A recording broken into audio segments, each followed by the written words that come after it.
The chair now recognizes the gentleman from Oregon, Mr. Blumenauer, for 5 minutes. Speaker, for more than 70 years, our government has followed the most spectacular failure in policy since the disastrous 13-year experiment with the prohibition of alcohol. 43 years ago, the National Commission on Marijuana and Drug Abuse released a report finding that the federal ban on marijuana is unjustified and inappropriate. Yet, for most of that time, federal policy has been frozen in amber.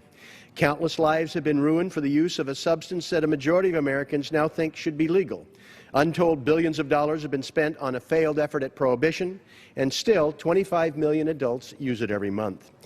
Despite a finding in federal law that marijuana is a Schedule I controlled substance with no therapeutic value, 213 million Americans live in 34 states and the District of Columbia where medical marijuana is recognized and legal in some form, and over 1 million people use it as medicine. In 1996, voters in California marked a significant change in course when they legalized medical marijuana with a vote of the people, and almost 36 states have followed. In the fall of 2012, voters in the state of Washington and Colorado approved adult use of marijuana.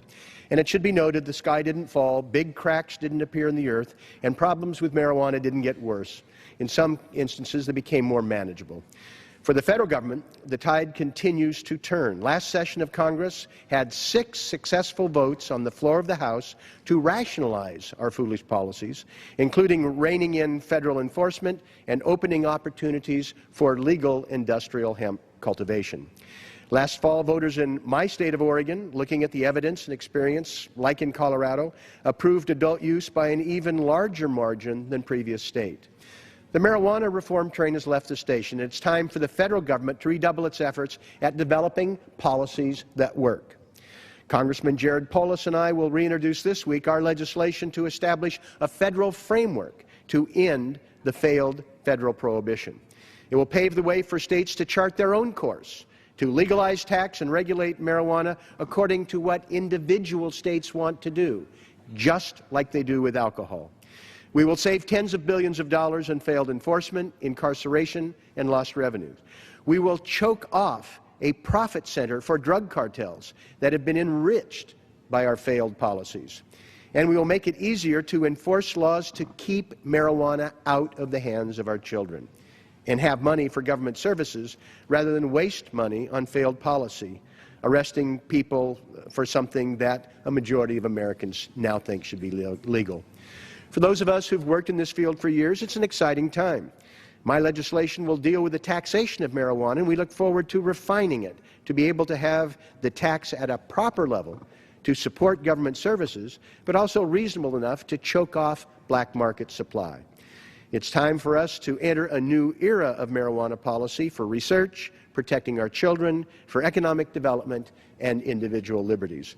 I strongly urge my colleagues to examine the legislation that we've advanced and be part of this long overdue effort at reform.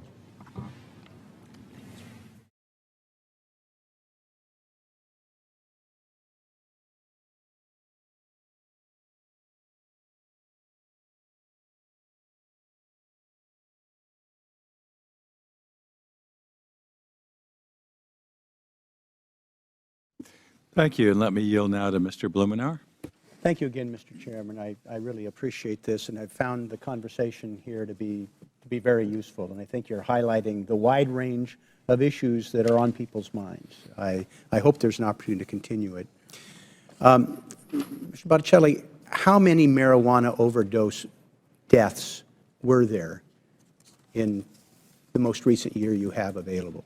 To my knowledge, I don't know if there have been instances of specific overdose-related deaths. You talked about marijuana deaths, and so I want to be clear. I'm trying to trap you. No. How many marijuana deaths have there been in the last 5 years? So if you're referring to overdoses, I am not sure of those numbers. If you're referring to fatalities, then I would like to have you supply us with how many overdose deaths there were, because I have heard from experts whose judgment I respect that they don't know of any.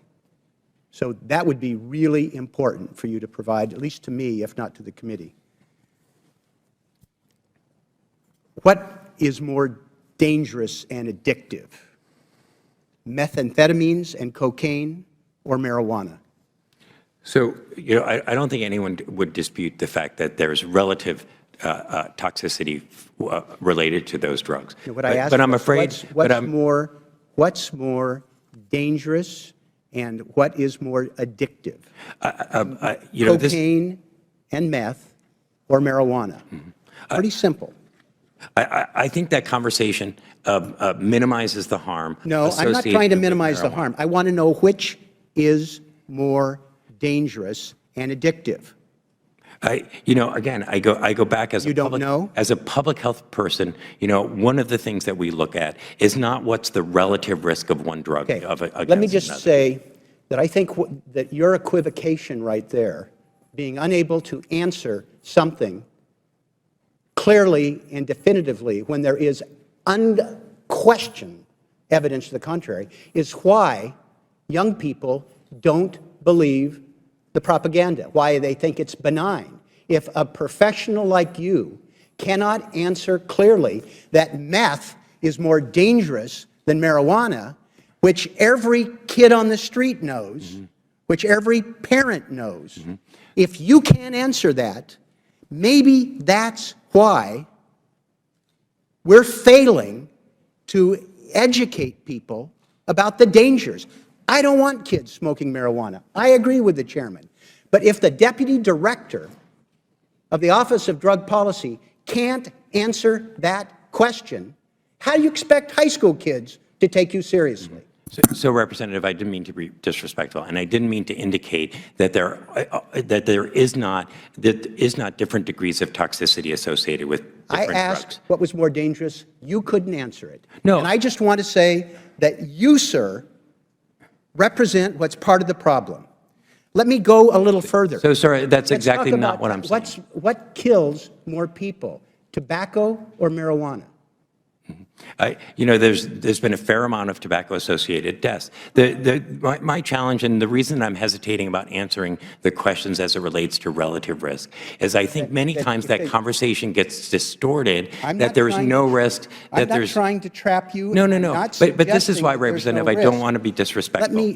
Let me suggest that your inability to answer me whether tobacco or marijuana is more dangerous, again, is part of the problem. Mr. Connolly documented very clearly that we have been able to drop dramatically tobacco use. And it kills more people than marijuana, if you don't know that. But we've been able to drop that without locking people up, without arresting. I think this administration has seen 3 to 4 million people arrested for marijuana since it's been in office. And yet we've been able to drop tobacco use without being coercive. We've been using fact-based advertising, and we've focused our efforts on things that matter rather than things that don't work. And I'd respectfully suggest that you and the department take a step back if you're concerned that somehow people think marijuana is benign. That part of the reason is that drug professionals can't communicate in ways that the rest of America does. I appreciate your being here, and I welcome any written follow-up to my questions. Because I'm not trying to trap you, but I'm very discouraged by your inability to answer questions. So let me... Mr. Botticelli, your hands are tied on Schedule 1, but it is ludicrous, absurd, crazy to have marijuana in the same level as heroin. Ask the late Philip Seymour Hoffman, if you could. Nobody dies from marijuana. People die from heroin. And every second that we spend in this country trying to enforce marijuana laws is a second that we're not enforcing heroin laws. And heroin and meth are the 2 drugs that are ravaging our country. And every death, including Mr. Hoffman's, is partly the responsibility of the federal government's drug priorities for not putting total emphasis on the drugs that kill, that cause people to be addicted and have to steal to support their habit. And heroin and meth is where all of your priorities should be. And it's not just Mr. Hoffman, a brilliant actor at 46 years of age, who first went to prescription drugs and then came back to heroin. That's our two major issues, I guess. I had a young friend, son of a girl I dated, who died of a heroin overdose about 2 years ago. I went to a party in Memphis recently, not Vermont, where the governor spent his entire State of the State hour address talking about the ravages of heroin in his state, but Memphis, Tennessee, where 4 women, give or take my age, well, maybe 15 years younger, sometimes I lose perspective, talked about heroin being a great problem among their children and in the Memphis community, and about another young man who had died of heroin.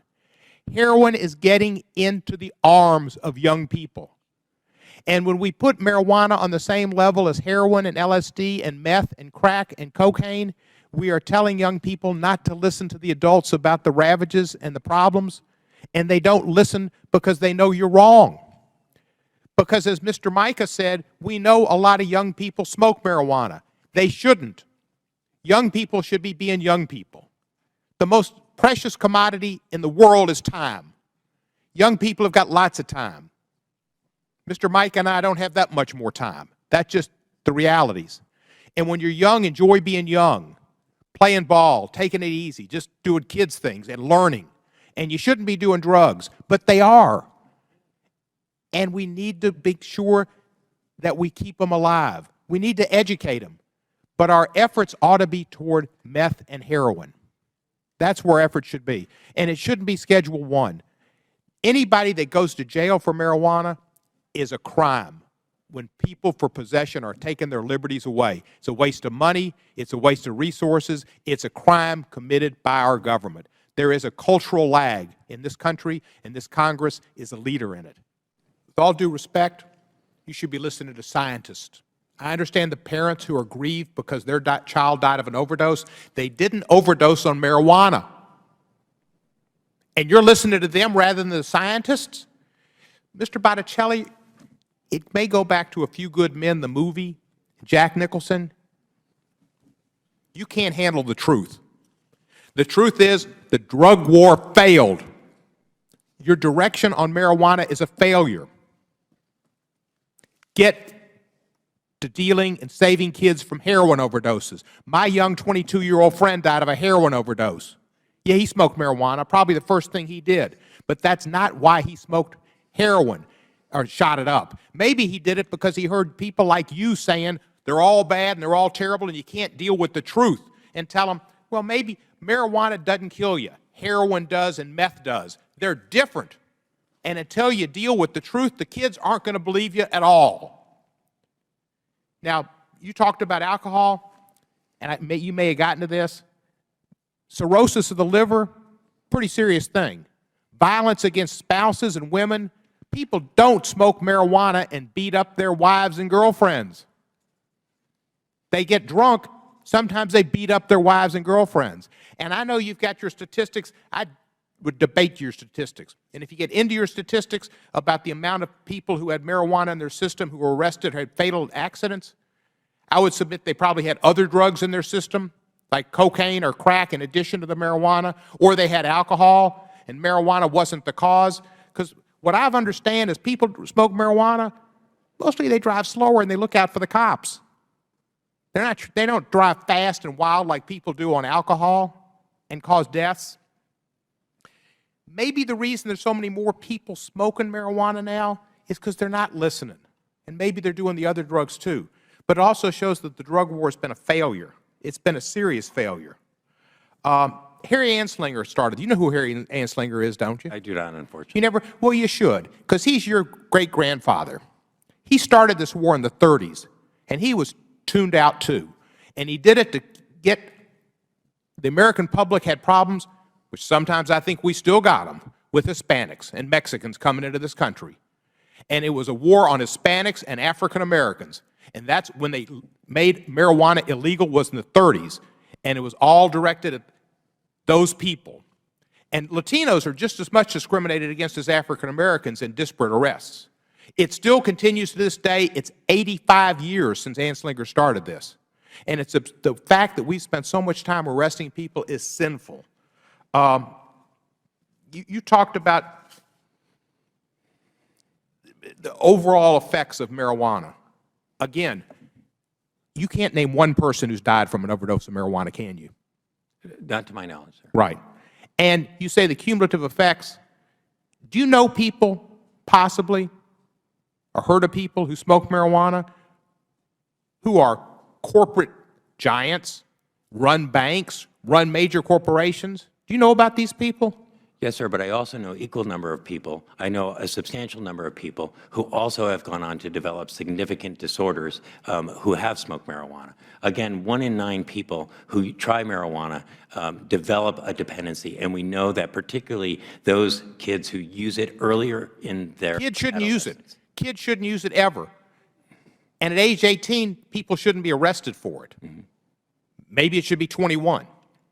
But kids shouldn't use it. That's something we all agree on. But the fact is, we need to put our priorities toward heroin and meth. What percentage of your budget goes towards heroin addiction? So I don't think we necessarily slice our budget, our demand reduction budget, based on drugs. Again, our prevention efforts are focused on preventing drug use. Isn't that a mistake when people die from heroin in great numbers that the Vermont governor spends his entire state of the state on heroin use? And we don't distinguish and try to save people's lives? That's when you knock people over at the corner store. It's not to get money to buy a donut because you're high. It's to buy heroin because you're hooked. That causes people to die. What percentage of your budget goes towards heroin addiction? So I don't think we necessarily slice our budget, our demand reduction budget, based on drugs. Again, our prevention efforts are focused on preventing drug use. Isn't that a mistake when people die from heroin in great numbers that the Vermont governor spends his entire state of the state on heroin use? And we don't distinguish and try to save people's lives? That's when you knock people over at the corner store. It's not to get money to buy a donut because you're high. It's to buy heroin because you're hooked. That causes people to die. Our office in 2011, I think, acknowledged the burgeoning prescription drug and opiate epidemic that we have in the United States. In 2011, we released a plan that looks at dealing with the prescription drug abuse and opiate issues. Let me ask you, my time's about to run out, and it may have. Let me ask you one thing. I corresponded back in 2011 with I guess your predecessor, Kierliowski? Kurlikowski, he is actually the current director now. Is he? He said back then that there was no particular, they haven't found any medical use. To date, however, the FDA and the Institute of Medicine have not found smoked marijuana to be a safe or effective medicine for any condition, nor has any medical association come out in favor of smoked marijuana for widespread medical use. I think that medical associations have, but are you not aware of the fact that people use smoked marijuana to get them through cancer treatment, nausea? I do, sir, and it's never been our office's position to either to arrest people who've been using medical marijuana. I think it's important for us, and again, unfortunately, that the FDA is not here. You know, that it's the FDA process that ultimately determines the scientific efficacy of a. But couldn't you try to influence it? Shouldn't that be part of your job? I had a buddy who was a SEAL. He died of pancreatic cancer. So when he was he smoked marijuana at the end. His mother said it's the only thing that makes Oral smile or eat. So that was pretty good. So our role in this is to rely on the FDA scientific process to determine. That's our influencing role, is to rely on the science.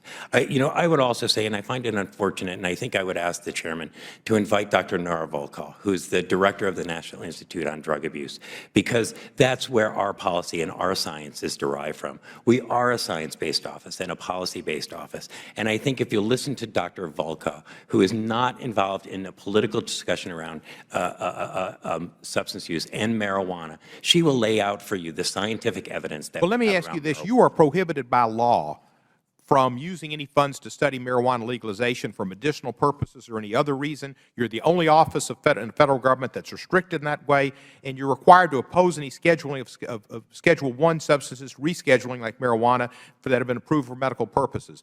Aren't you troubled by these constraints, and don't you think that your expertise should be allowed to be used and study science and contribute to a positive classification of drugs?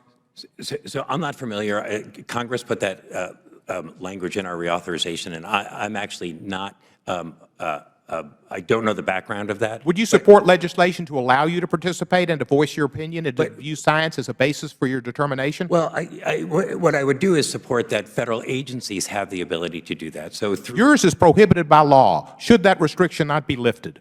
Again, I think we'd have to have subsequent conversation in terms of... You mean you think you should be muzzled?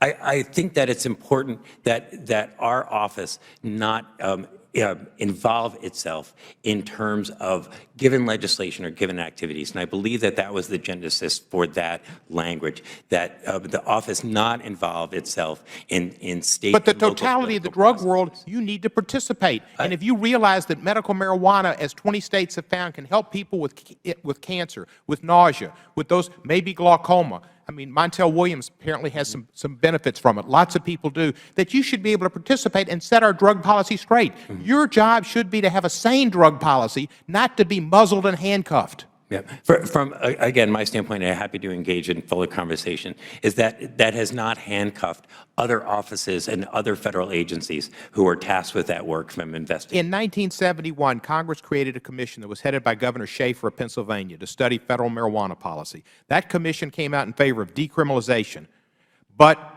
it wasn't put in place. That was 1971. Would you support a new commission to study federal marijuana policy? So I haven't seen that legislation. I'd be happy to have further conversation. Would you? It's a concept. Again, I think we'd be happy to have a conversation in terms of what that might look like. Thank you, sir, and I yield back the balance of my time. Well, What happened in the other districts where marijuana has become criminalized more for tourists? What effect did it have on the community? Well, it criminalized the whole scene, you know. It's an easy game. The coffee shop, it was legal. It was perfect. And now there are street dealers waiting for the tourists. They already were there, of course, but now it's exploded, you know. The guys are everywhere. And they're not only selling weed, they're selling hard drugs, they're selling all kinds of stuff. They're intimidating people. It's the worst nightmare ever, you know. And the worst thing is, people could see it coming, you know. Everybody knew this is going to happen. It's crazy policy. Gek. Ik heb niks gedaan, ik heb niks gedaan. Nee, ik heb niks gedaan. Lekker voor je. Ik heb niks gedaan. Lekker voor je. What's your name and introduce yourself? Yes, my name is Eric. I'm the cameraman and editor of JDTV, a Dutch YouTube station. And can you tell us about what happened here in Holland with the changing marijuana legislation and laws? As a result of that, lots of coffee shops lost their customers, and those people went to street dealers, and the whole scene changed, the whole game changed, and especially in the city of Maastricht, in the south of the Netherlands. What have you observed? Well, like I've personally filmed a guy who threatened me and a coffee shop holder with a knife because the coffee shops went open for foreigners again. Out of protest, they won a lawsuit or a case in a court, and after that they reopened, and the street dealer came to the coffee shop and threatened the coffee shop owner because he wasn't satisfied with him being open again, you know. And I saw a group of street dealers, and they were being intimidated by another street dealer. He was like acting up and being all tough guy, and you know, I saw he was going to do something. So I switched on my camera, I started following him, and I saw him starting to argue with the coffee shop owner. Well, I tried to film him, and I retreated behind the window so I could film him better. And then he pulled a knife on the coffee shop owner, and yeah, he started threatening him because he was taking his business away. So yeah, and then it escalated, and he saw me. He started threatening me, bouncing on the window, and yeah, saying bad things about my mother. Doe naar buiten. Ja, moeder, ga je terug vandaag. Laat naar buiten komen. Laat naar buiten komen. Laat naar buiten komen. So yeah, it was really bad, you know. And in first instance, I was observing him from behind the window. I said, "Guys, let's get him," but we had to wait for the police. And then we went after him, and yeah, it was a crazy scene. We ended in a parking garage where the guy got maced and worked to the ground, and yeah, then he went to jail.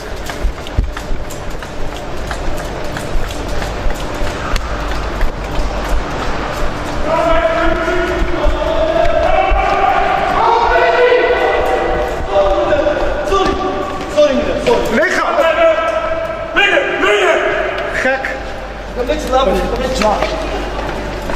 Meneer, ik heb niks gedaan. Lekker voor je. Ik heb niks gedaan. Lekker voor je. Ik heb niks gedaan, meneer. But I've heard at the moment that his case, yeah, he's gone free. There's not enough evidence. It's crazy. Those are scenes, you know, the people of Maastricht face it every day. And it's getting more threatening every day. It's getting worse. And the policies by the local government, you know, it's like they're living in fantasyland.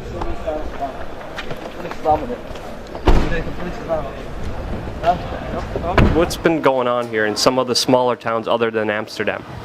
Well, essentially what happened was the former coalition government, which came into power like maybe 5 years ago, it was a coalition of three very nasty parties: Christian Democrats, free market capitalists, and literally just neo-Nazi fascists. These three came together, and one of the things that they did not like was in the south of the Netherlands, where you have the Belgium and the German border, people come, they buy weed, and they leave. This creates a lot of flow, a lot of traffic. Now, residents down south, they weren't too keen on this neither. It did cause a lot of problems, a lot of nuisances.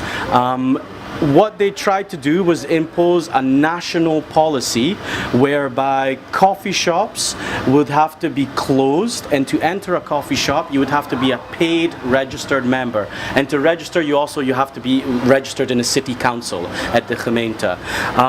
This was opposed by most other cities. The mayor of Amsterdam came out in opposition against it. The mayor of Maastricht originally supported it. From the 1st of May last year, it was implemented in the south of the Netherlands as an experiment, and it was due to come to the rest of the country 1st of January 2013. Within 3 months, the mayor came out and said he wants to do a U-turn. Why? Because all of the dealing and all of the drug sales went onto the streets. So what you had there was people on the streets. They don't care about ages, they don't care about quality, and they also don't care about selling hard drugs. This caused such a big problem that crime went up, and it's really quite sad because we all knew it was going to happen, but the difference between public opinion and public policy cannot be any more clear when you look at cannabis, because they put in there claiming it was going to have this effect, when really, claiming it was going to lower consumption. You know, the idea of Ivo Opstelten was close the coffee shops, people just won't buy weed. It is obvious it was going to fail, but sadly we had to have this policy implemented. We had to see the disastrous effects, and then we had to reverse on it. Voor de camera nog. Ik wil op de camera. Ik wil het op de camera.